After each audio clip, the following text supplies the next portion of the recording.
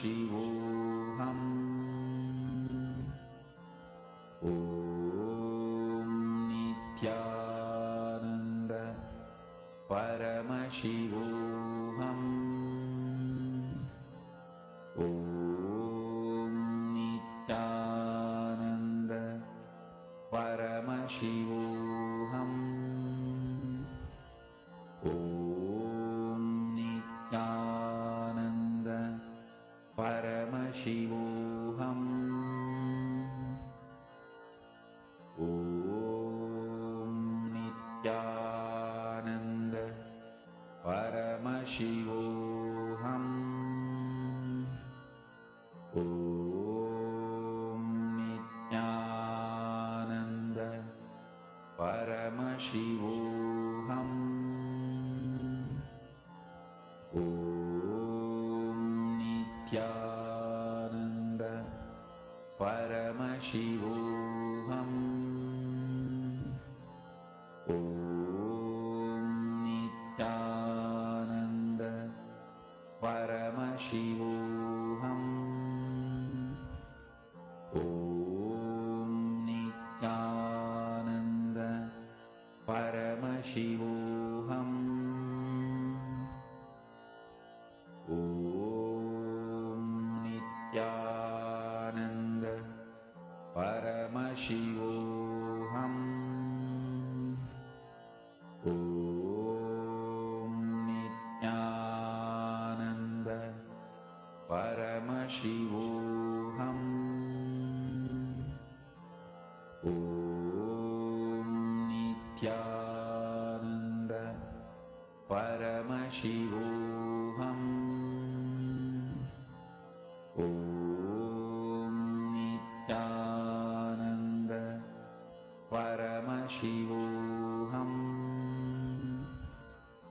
Om Nithyananda Paramashivoham.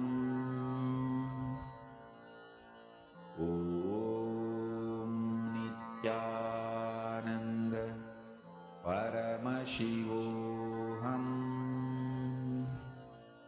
Om Nithyananda Paramashivoham.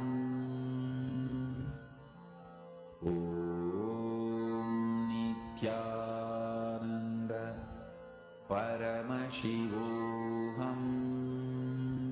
I request each of you to connect deeply with the wind. See, don't try to experience, don't try to like conquer it, don't try to try and control it.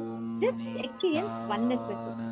Deep oneness. Swamiji beautifully tells, when you go from the space of experiencing oneness with it, actually you will see wind will start revealing itself to you. Wind will start revealing its secrets to you. This is one of the most beautiful things, like Swamiji reveals, that when you start experiencing, going from the space of experiencing oneness with it, neither trying to conquer it, nor trying to be powerless in front of it. Both is because human mind only normally thinks of the extremes, right? We either think, oh, if I am manifesting power over it, like I should have the command over the wind. We normally think like that, right?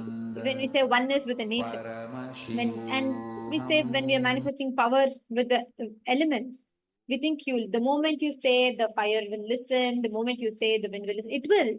But the context we are taught, that fundamentally is wrong, right? It is not about conquering it. Swamiji beautifully explains. It is about oneness with it. It is not, you need not feel like, oh, I am so weak and the wind is so strong. No. And at the same time, it is also not about trying to conquer it, trying to become powerful over it. No. It is experiencing deep friendliness with it. When you are in that space of friendliness, wind will reveal itself to you. Try this, every one of you. Try manifesting that deep friendliness with it. You don't need to do anything much. Just connect deeply to the wind element. Try experiencing that tremendous oneness, deep friendliness with it. I request every one of you to do this. Please take a few minutes. Ma Purushananda, Shaunaya, and everyone, please connect. Ma Alice Wong, Nithyananda Ma Alice, Ma Yogananda Rupini. I request all of you to connect deeply with the wind. See, actually, if you have window in your house and if you are able, if you're near the window or if it's a daytime and if you're able to go, just connect with it. Don't try to kind of expect like, okay, right now, as soon as I connect, when I say the wind should leave. But don't have any expectation. First thing, build sensitivity to, friendliness with it. It is neither having power over it, nor having powerlessness with it. It is about feeling extremely connected. Can all of you connect? Start with a deep connection, like how you will talk to a friend. You're not going to go and be very formal with your friend, and at the same time, you're not going to be very bossy with your friend. Ma Yogananda Rupini saying this difference makes so much sense. It's not about power over it, it is about oneness with it. Yes. Actually, Swamiji beautifully tells all pollution, global warming, climate crisis, everything happens because humans are taught to be in this binary. Either we are taught as if the whole planet belongs to us and come on, just, run a riot on the planet, or we are taught the other way around where we become like, oh, okay, everything is beyond our control, nothing can happen. But both of these binaries to the extreme ends, extreme end of the spectrums, which are both wrong. Swamiji tells, if alone we bring oneness with nature, it will change the whole ballgame of how you relate with nature. We become so insensitive to the wind around us, to the nature, right? If you just try developing deep friendliness, and one of the most interesting thing that Swamiji tells is, Swamiji will tell, actually you will see wind god will come and he will start telling his secrets to you. He will start revealing about himself to you. And it is possible. Just try this today. Consistently build it, because over the years we have somehow, have you seen young kids? They connect so deeply. Even a rose, when they see a flower, they look at it as if that's the most beautiful thing on planet Earth at that moment, and their whole being is involved in it. That as we grow, we start having some kind of a disconnect. Now we are going to work on first healing that disconnect, where you start connecting with the Panchabhutas. And by the end of today, when you start manifesting these powers, you will be able to balance all the different doshas, imbalances of the Panchabhutas inside your body just by manifesting this power. Every one of you that all just did the wind power. Shaunaya said he felt like the whole wind was just wrapping around him and deep friendliness. Understand, whoever manifested wind element now, you should know that in the last 21 minutes that you manifested, the wind element starts balancing out all the tiredness in your body. So if you experience like tiredness often, just balancing the wind element balances out beautifully, changes the whole tiredness, that mechanism in your body, and it starts giving you more fresh breath of life. All right. Now we are going to be entering into the next session, and we'll continue to manifest. We are going to do all the 5 elements today. So we're going to be continuing to manifest this power. Now what I'm going to do is, I'm going to request all of you for each of the elements, please make sure you're trying so that by the end of today, all the 5 elements will balance out in you also, within your body as well. Yes. Now, we're all going to be entering into the next session, where we're going to be understanding about DNA. What is this DNA? And how do you awaken this cosmic DNA within you? Let's all enter into this session.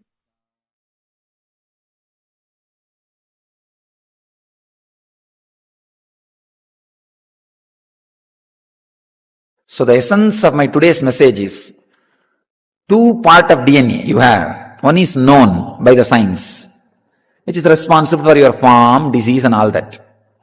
The unknown, the second one is unknown, which scientists call as junk DNA or shadow DNA, which I call as Jivatman DNA, self DNA.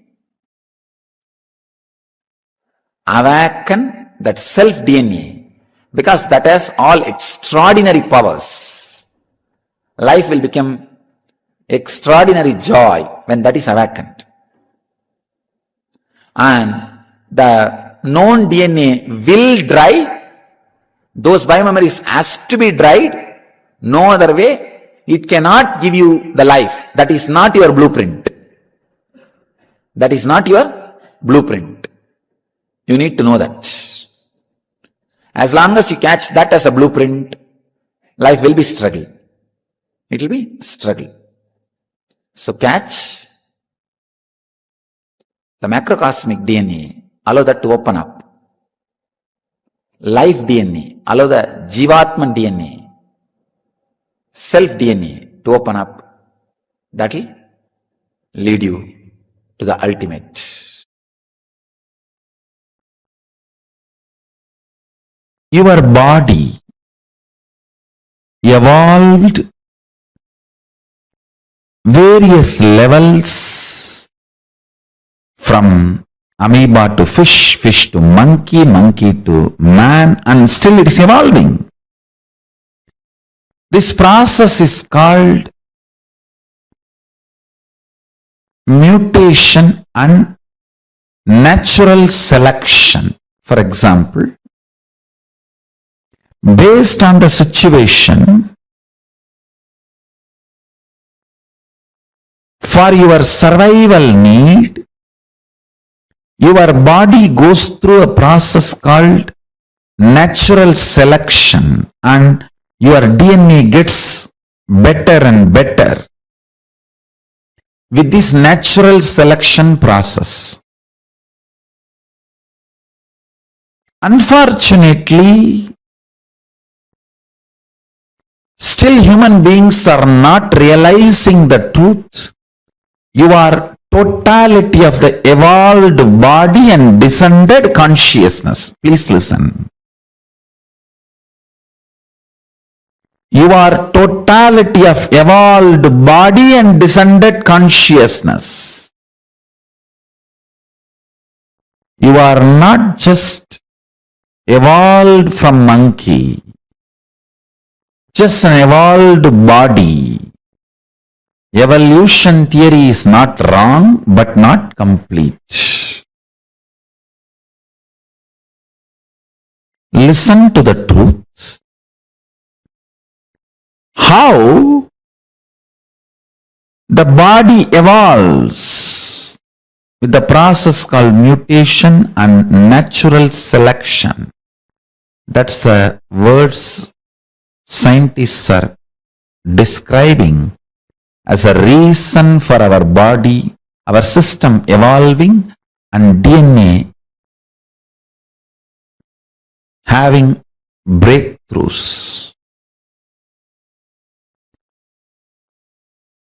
Just like evolved body, the descended consciousness have its own process. Descended consciousness has its own process.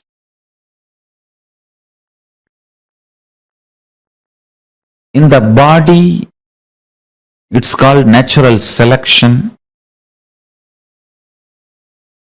In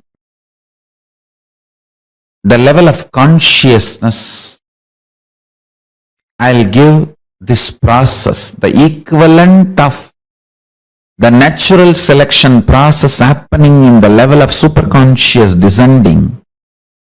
I'll give the title of, listen carefully, conscious decision. In natural selection, you have to select from available options. In conscious decision, everything is possible for you. There is no limited options presented in front of you. There is no such thing as a, here there are a million options, choose from this. No. Only in the body level, physical level, million options are presented and you are asked to choose anyone. That is what is called natural selection, based on the situation, survival of the fittest, and multiple reasons you do natural selection. But the descendants of the superconsciousness, it's a conscious decision. The good news is this moment you can decide to be liberated. There is no step by step. This moment consciously you can declare, I am unclutched. Then the pure superconsciousness will just blast your whole body and DNA and alter it to the level for the superconsciousness, Paramashiva, to manifest his glory. First thing you need to clear, stitch, heal within yourself is through your conscious decision, make even natural selection process as conscious decision. In natural selection process, stop giving cheap options to yourself by becoming vegetarian and by bringing a living Hinduism lifestyle, charya, in your life. Making yourself organic, vegetarian, eating as Paramashiva reveals, doing yoga as Paramashiva revealed, connecting with Paramashiva through the kriyas like puja, homa. All these gives right higher level options for your natural selection process. But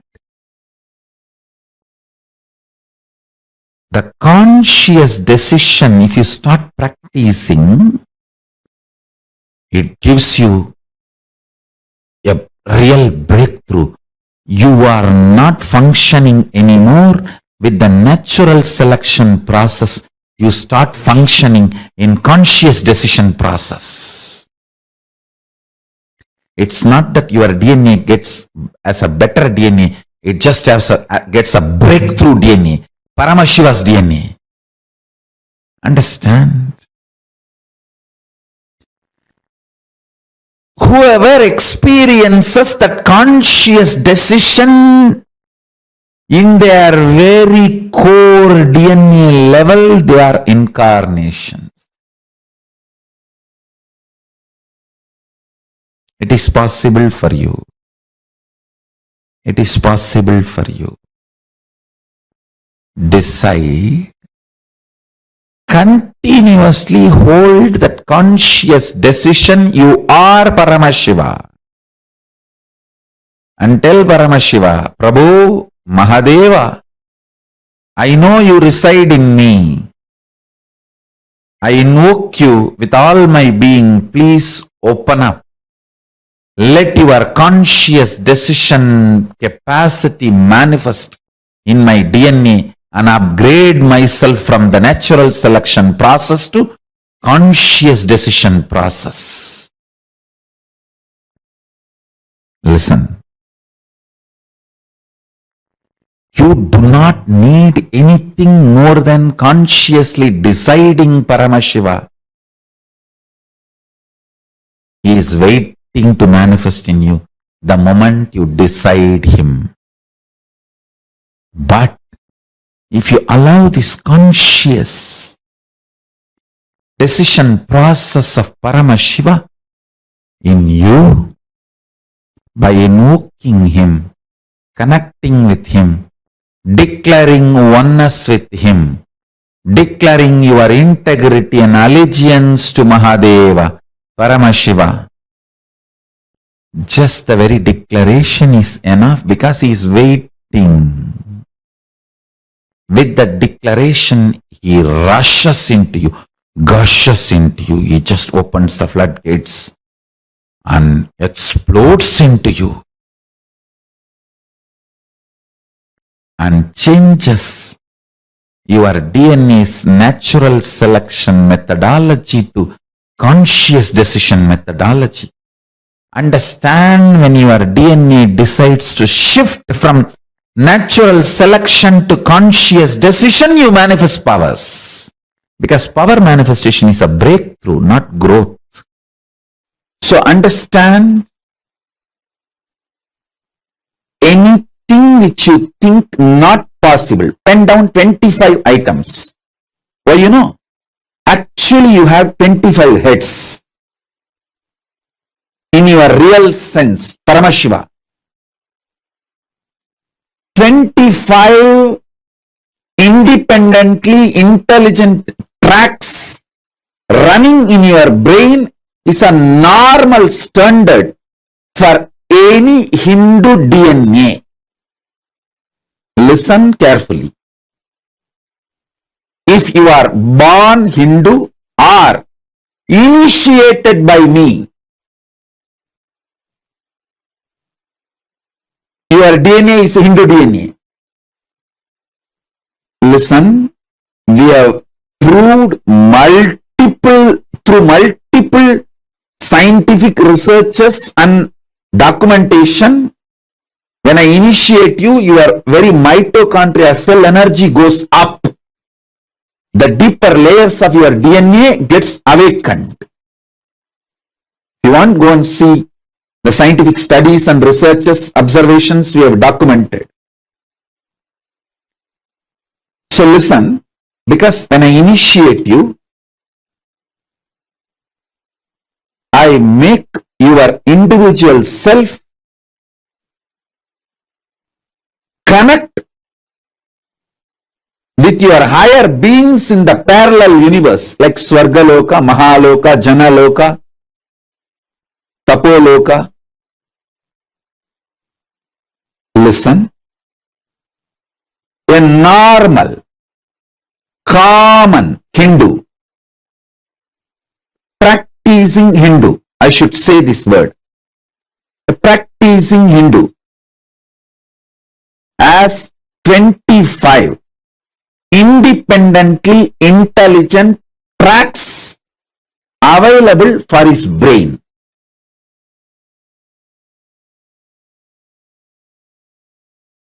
Infusing consciousness into the dead DNA structure was a science available in Indian tradition.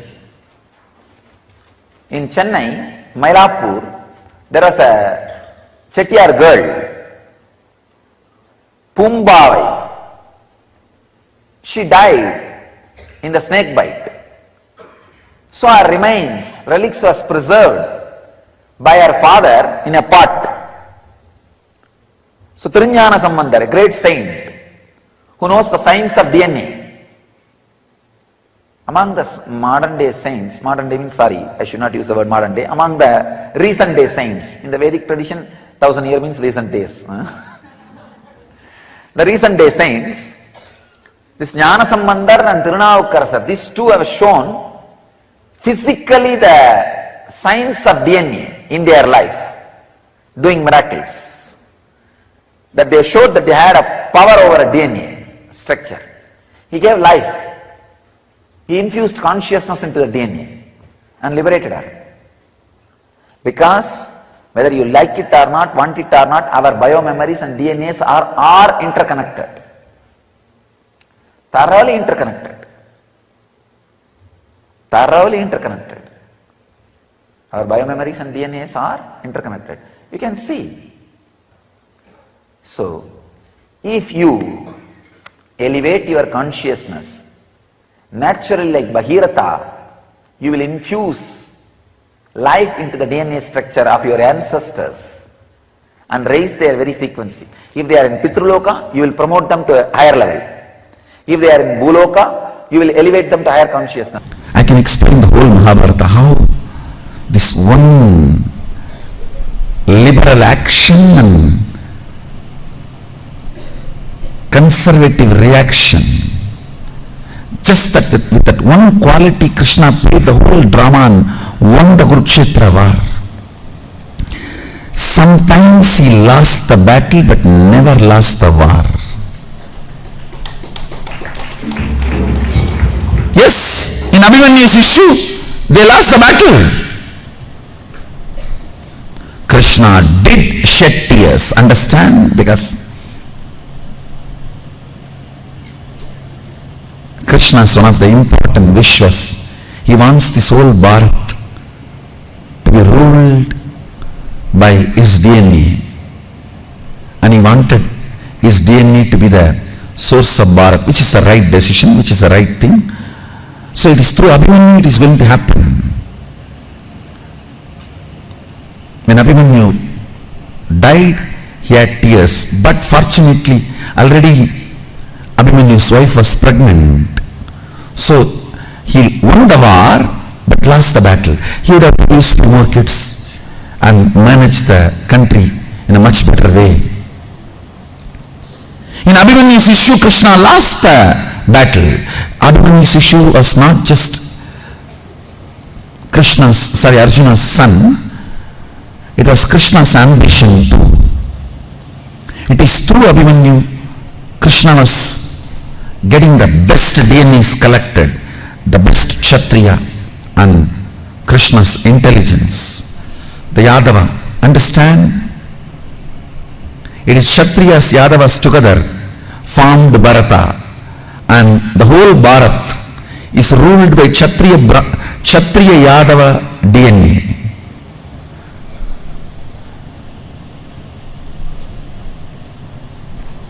You see the Parikshittu and Dhananjaya and the whole, the original DNA is the perfection is achieved in Parikshittu. That is why I tell you we can never be destroyed, because Parikshittu has built the tendency even to withstand the Brahmastra. Understand? Bharat can never be killed.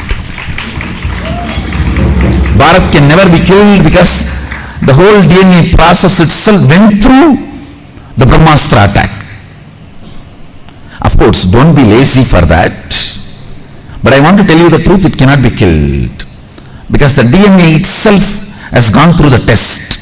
If you know Mahabharata, you can understand what I am saying.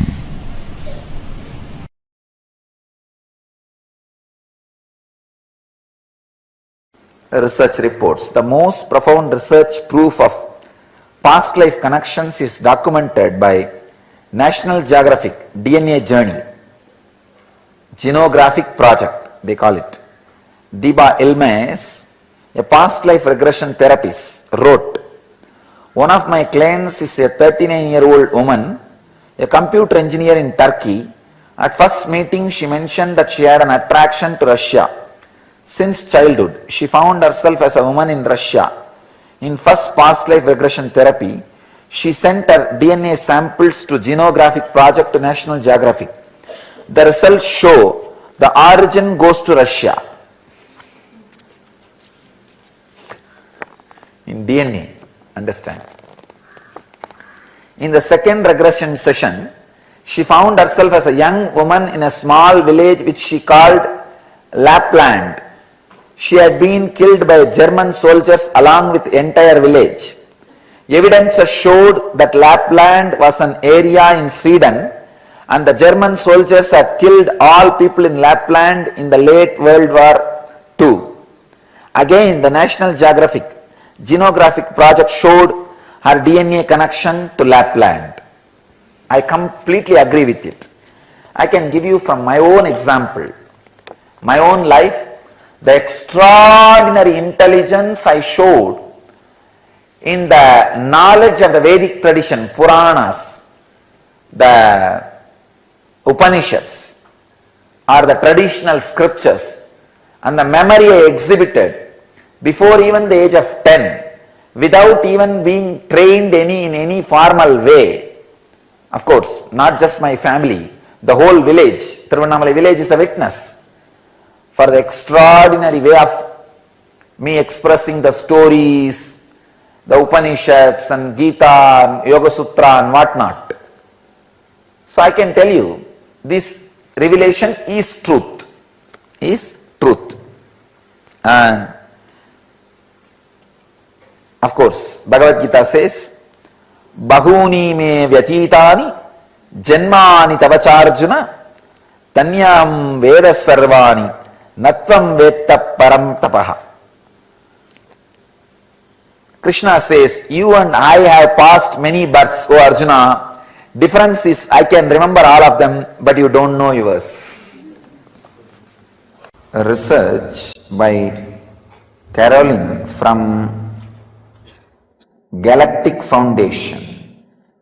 They have a website, galacticfoundation.com. They say, dormant DNA activation activates the dormant portions of the brain.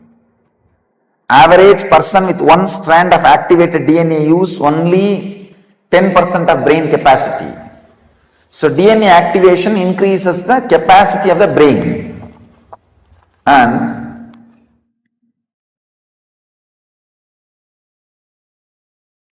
this is one truth, how the activation of DNA, the second strand, third strand, the next strands, activates the capacity of brain. There is another one research, Dr. Rick Strassman states.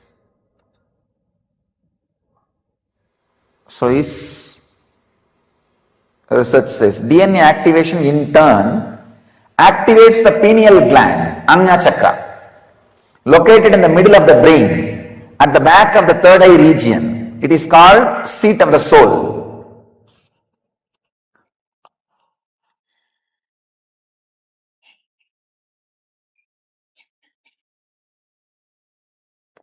Inside the pineal gland is the master cell, which is the master key to all our functions, from color of our hair to the way we wiggle our feet.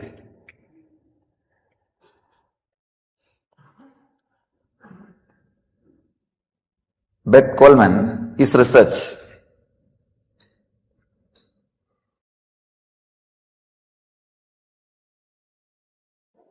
This master cell in the pineal gland has the youth and vitality chromosomes responsible for aging process. Activation of this gland leads to increase in melatonin secretion responsible for anti-aging. Melatonin is anti-aging hormone. And there is another one research, Wellness Research Foundation. They say telomere is a portion of DNA that governs an aging process. Each time when a cell divides through the course of evolution, a small portion of this telomere is not copied to the other cells, making them shorter and shorter over time. This is the cause for aging. Aging is defined as per the science. I'll define aging as per the consciousness. I'll add my own experience on this line. There is another one, beautiful research conclusion, by Philip D. Minton and Mr. Alciard. He says, telomerase is an immortality enzyme that controls aging process by rebuilding the telomerase. But gene controlling this telomerase is switched off. Activation of telomerase enzyme leads to anti-aging. So these are some of the Shastra Pramanas, means the Pramanas from the ancient rishis or modern rishis. Now I will add Atma Pramana, my experience, to what it is. So it can be a Apta Pramana for you.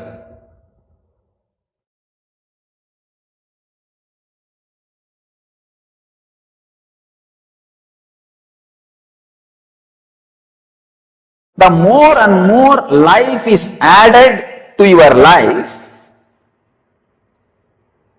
more strands of DNA is awakened. There are two things. When you are deeper, more strands of DNA are awakened, you will have a complete freedom to live or not to live. Understand? I am not all for living long.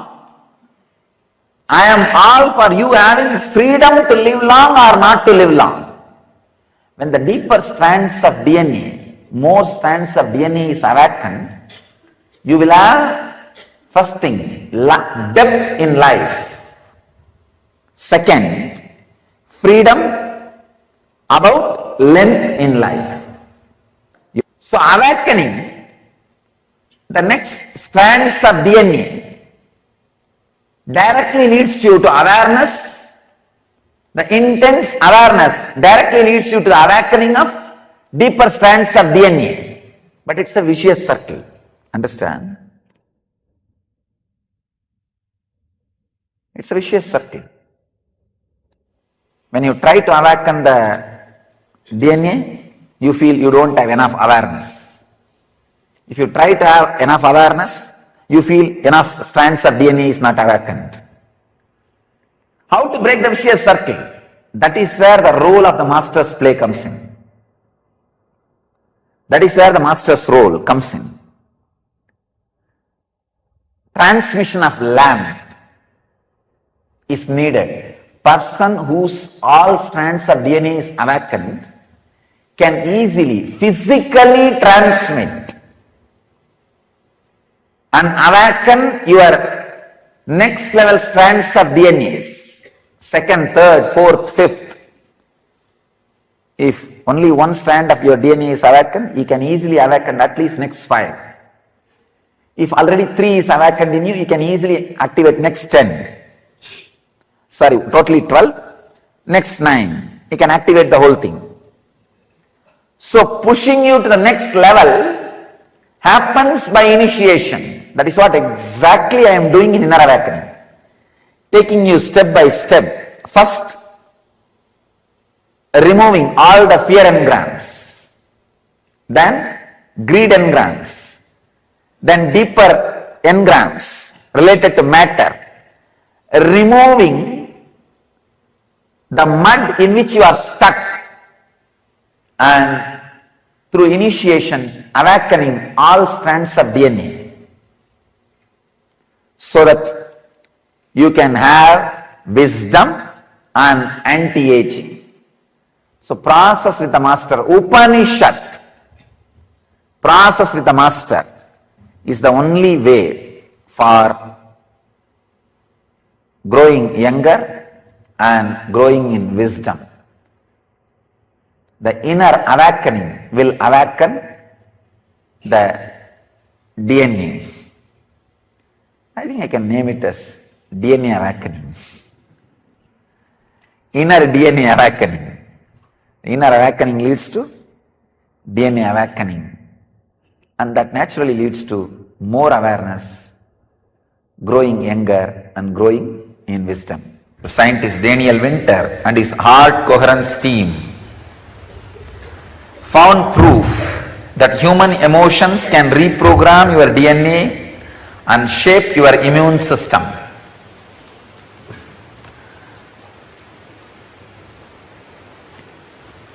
The whole NSP is proved just this one statement, through this one statement.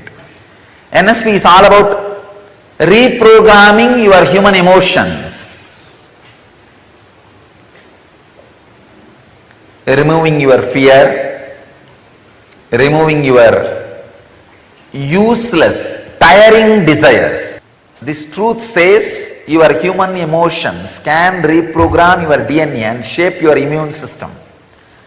When these emotions are removed, the unnecessary emotions and samskaras are removed, your DNA is reprogrammed.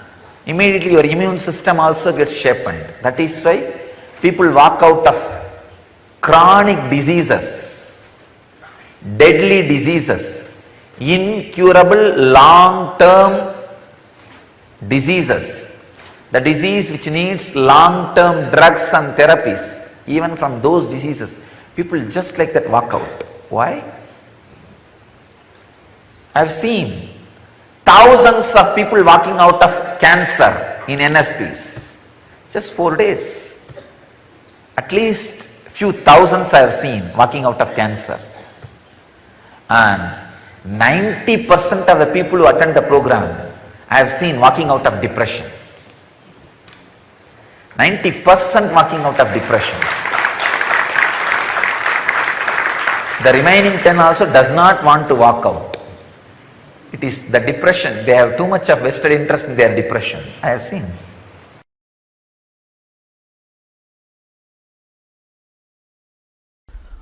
All almost all spiritual tradition stops with awakening the non-mechanical parts of your brain. That's all. They stop with it.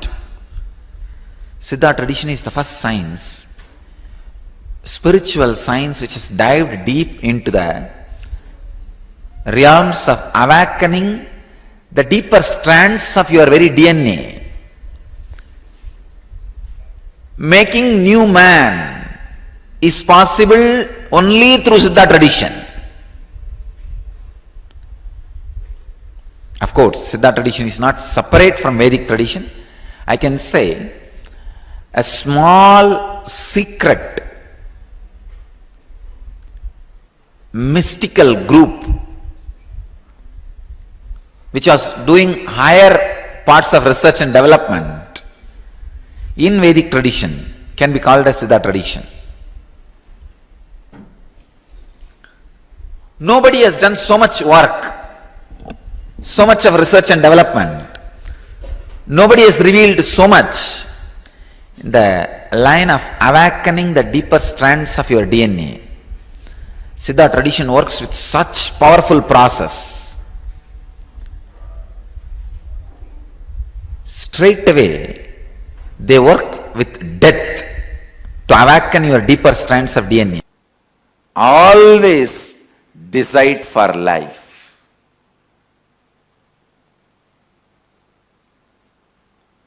You have a right to live. With this context of Ishavasyam idagum sarvam yatkincha jagatyam jagat. Even if you have not achieved that context, decide to live and align that context to you more and more. Because you have not yet achieved that context, don't decide not to live or against the life. No. Decide to live. Declare, decide, my DNA, I have the authority to reprogram, deprogram, program as I want. Decide to live. And even if one corner of you has self-doubt, I have decided many times not to live, what to do? I don't care. Now I am deciding to live. And whenever those decisions against life comes up, I'll clean it up, but I am declaring and deciding to live. Kurvan neveka karmani jijivishetchadagum samaha. As a disciple of Upanishadic rishis, as a follower of Upanishads, declare, Kurvanne veka karmani jijivishet chadagum samaha. I decide to live. My decision is for life.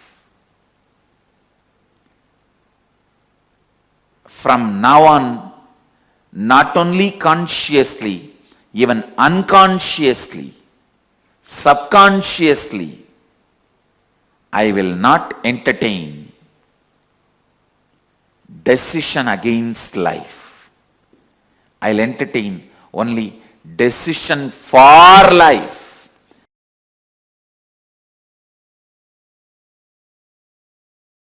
Even 1 year or 2 year, the kids who practice this yoga systematically, properly, their very DNA structure changes to Mahasadashiva's DNA.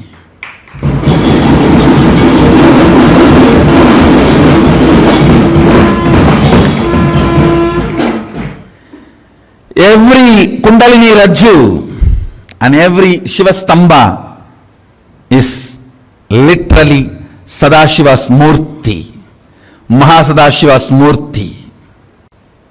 Through yoga, literally, your DNA can be altered to Mahasadashiva's DNA. Peace alters the very DNA structure, genetic structure, the core Anu Mahat structure. Understand? Nothing can be compared to unclutching. Spend more and more time, energy in unclutching. It will never be wasted. Time spent on unclutching is the most productive time for you in your life, because unclutching completely makes you altogether a different material. Understand? It makes your very biomemory, muscle memory, core structure, molecular structure, genetic structure, DNA structure, everything, all the 8 energy flow circuits, 7 energy flows, 1 the pure conscious explosion. So totally 8 energy flow circuits exist in you. All the 8 explodes when you unclutch. Understand? Unclutching is the space of Sri Kailasa. The consciousness which is atom inside the atom and universe more than the universe, that starts growing inside your body when you start developing the practices which raises the peace-centered powerfulness. Understand? Peace-centered powerfulness starts growing in your life with these 5 things. Detoxing methods like samskara dakana kriya, mrigasharirvasa, nirahara samyama, unclutching, completion. Do all these practices. Deeper and deeper peace-centered powerfulness will start growing. Peace-centered powerfulness makes you different, metal altogether. It changes the very structure of your DNA, molecular structure, biomemory, muscle memory, the very quality of bioenergy.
Very beautifully, Swamiji revealed to all of us about DNA.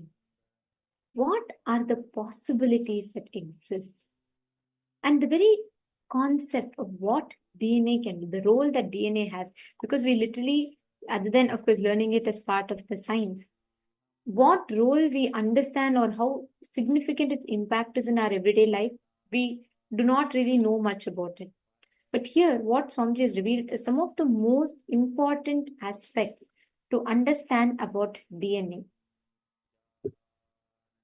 Understand this particular subject, just understanding how all of us carry the Jivatman DNA in us, which is not yet accessible to us. The DNA is there, but we do not have the ability to connect, to awaken that yet with the societal conditionings, lifestyle that we are living.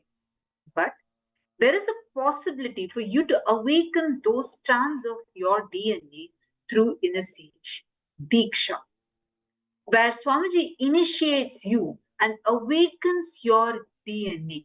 And by awakening your DNA, you get access to the extraordinary abilities that are there inherent inside of you. What you're carrying inside you, you get the ability to access those. You get the ability to harness those. How many of you are understanding this?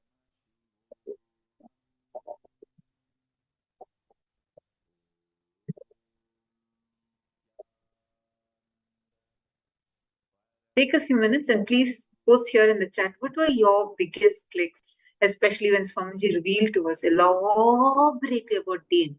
Understand the DNA that we carry inside of us. It is literally what all the knowledge our ancestors have collected, gathered it together, and they have given it to us. Your DNA actually carries a huge potential that we are not even aware of. Because we cannot access it, scientists actually call this remaining part as junk DNA, which is what Swamiji is saying, that J does not stand for junk DNA, rather for Jivatman DNA. We all have two types of DNAs inside of us. And the first type is the one that determines all our physical features, genetics, genes, etc., which science has understood, and science is only it's not completely understood yet. But the second part, the part of the DNA, science actually calls it junk DNA because science is not yet, they have not yet evolved to understand what exactly it is. But scientists very clearly tell how this junk DNA actually could carry so much potential for human beings because this is still largely untapped. Swamiji beautifully tells the DNA, out of the 12 strands of the DNA that exists, at the maximum, a person only accesses around 10% or 15% of this DNA, actual potential. Because what science calls as a junk DNA, the unexplored part of it, is the Jivatman DNA, which carries extraordinary possibilities and powers. And in fact, Swamiji tells your past life memories, your possibilities, like for example, if you were a fish in one of your previous births, the possibility to swim, your ability to swim, breathe through your gills, everything is stored in this junk DNA. When you awaken your ability to access this DNA, you start manifesting extraordinary abilities of swimming, just like what was that in your memory in the fish body. Like this, every single aspect, when you awaken your DNA, so many possibilities open up to you. See, understand this very deeply. Just cognizing how the DNA is, how you have the DNA inside you, and understand how much your DNA carries potential inside it, you will start grasping the ability that you actually have. See, this The moment your higher self is awakened in your DNA, this DNA that you're currently using, like the DNA related to your sadness, all those things will just drive the bio memories that you're carrying, which is deeply associated with life negativity. Those life negativities can just drive away. Understand, this is like too important. Every single statement Swamiji said is way too important. Your body evolved various levels from amoeba to fish, fish to monkey, monkey to man, and it is still evolving. This process, which is called as mutation and natural selection process, is how your body evolved. But understand, the consciousness is not an evolved consciousness. It is instead, consciousness is descended. You are not just evolved from monkey to human being just as a body. No. Evolution theory is not completely wrong, but it is not complete. Understand? How the body has evolved through mutation, natural selection process, and evolution. Same way, your body, your consciousness has descended. Your DNA goes through various breakthroughs for you to come to whatever extent you are in right now. It has happened in a series of few millions of years.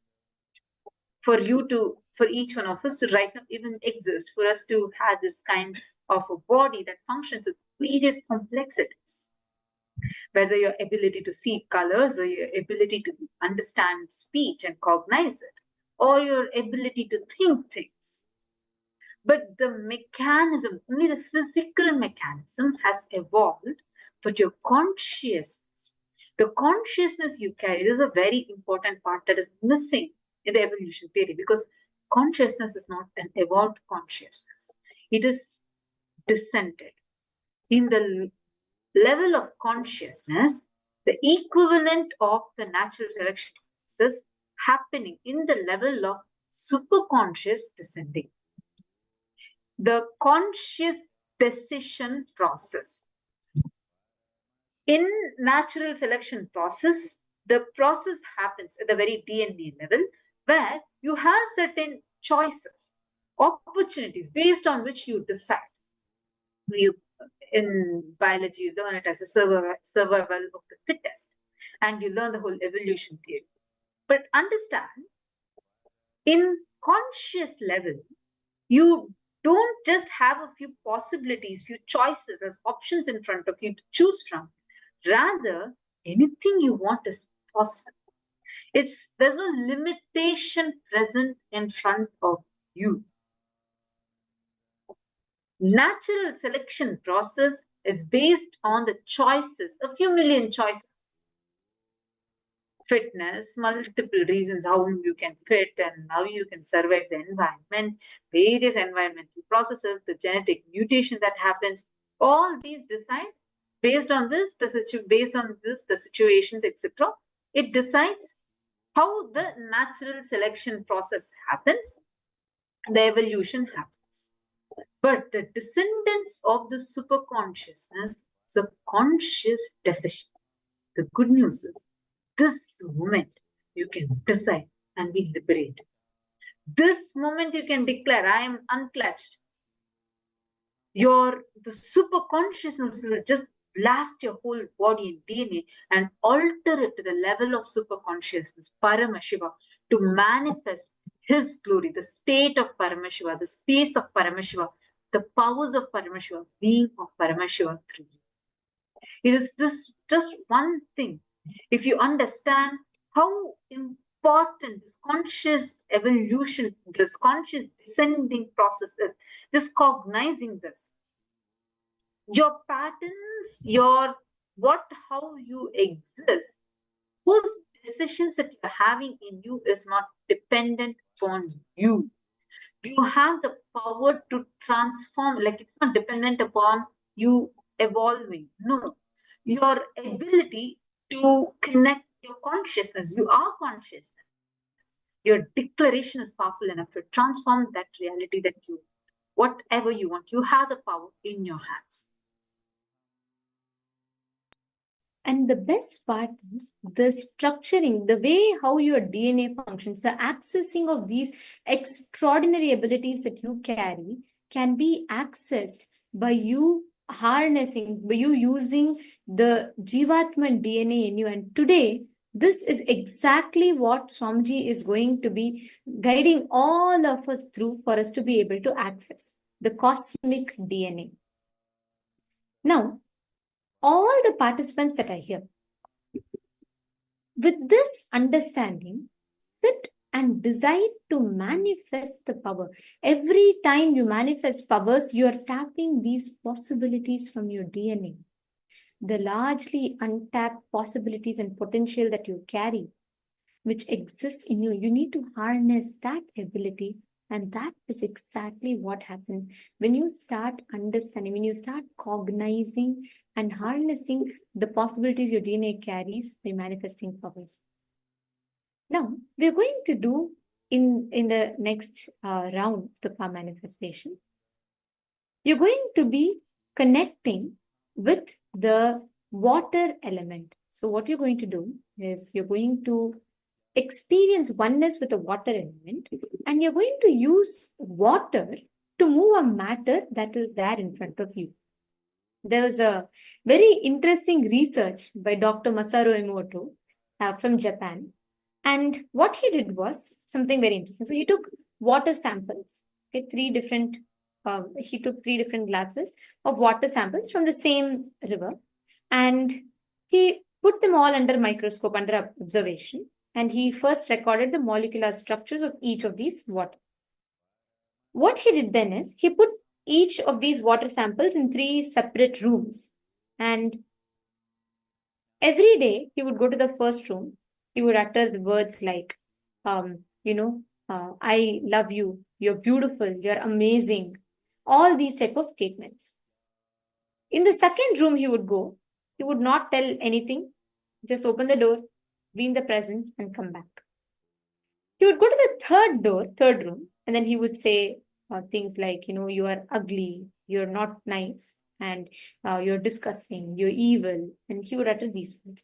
He observed the responses of the molecular structures under microscope and was mind blown.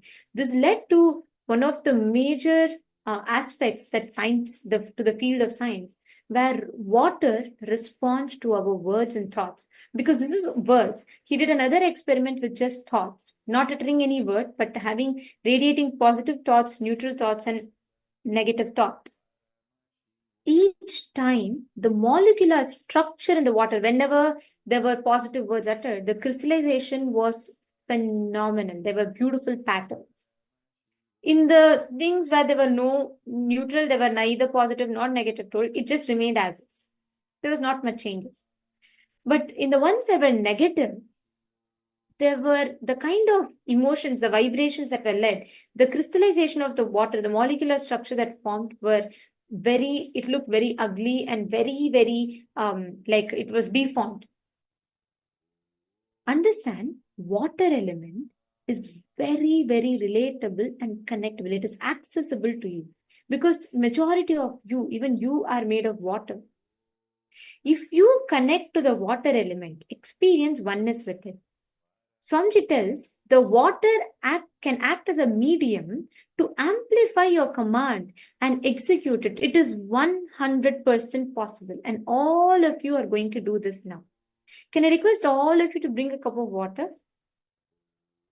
Actually, if you are nearby, like a place where there's a water body, if you can just sit next to a water body, that's another best thing.